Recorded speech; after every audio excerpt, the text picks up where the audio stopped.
yourself. Kumusta? Okay ka lang ba? Ako na lang ang magtatanong sa'yo kasi wala namang nagtatanong na iba. Ako na lang ulit ang mag-uusisa kung talagang okay ka ba. Kakapagod din pala, no? Yung gulong-gulo ka na pero wala kang ibang masabihan ng nararamdaman mo. Yung gusto mo sanang sabihin ang mga hinanakit mo kaso walang available na makikinig sa'yo. Ang sarap sanang magkwento kaso wala namang handang makinig sa mga hinaing mo.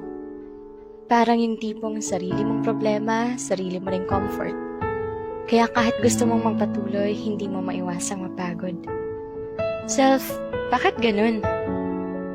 Bakit parang palagi na lang tayong naiiwan sa ere pag ganito yung sitwasyon? Bakit tila walang nakakaintindi? Bakit parang walang may pake? Bakit palagi na lang nilang inaakala na hindi tayo naapektuhan? Bakit tingin nila na hindi tayo nasasaktan? Bakit di nila nakikita na may lungkot sa ating mga mata? Bakit di nila mahuli-huli na may halong pagpapanggap ang mga ngiting ating pinapakita? Nakakapagod na kasing magpanggap. Nakakasawa na kasi minsan magkunwaring palagi tayong matatag. Alam naman kasi natin yung totoo. Yung katotohanang nahihirapan na rin tayo.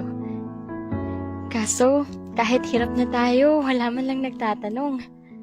Walang may pake kung totoo ba talagang maayos ang kalagayan natin ngayon. Nakakasawa na rin maghintay na may magtanong ng, kumusta? Kaya pipilitin na lang nating maging okay at wag na lang umasa. Pero kaya pa naman natin to, di ba? Hindi lang tayo okay, pero tayo naman ay magpapatuloy pa. Payakap nga, self. Yung pangmalakasang hug, ha? Magiging okay ka rin. Hindi man ngayon, pero yung panahong yun ay darating din. Papaalala ko lang ulit sa'yo na sobrang tatag mo. Kaya please lang, kahit gaano kahirap, huwag ka susuko. Di naman panghabang buhay ang mga sakit na ating nararanasan.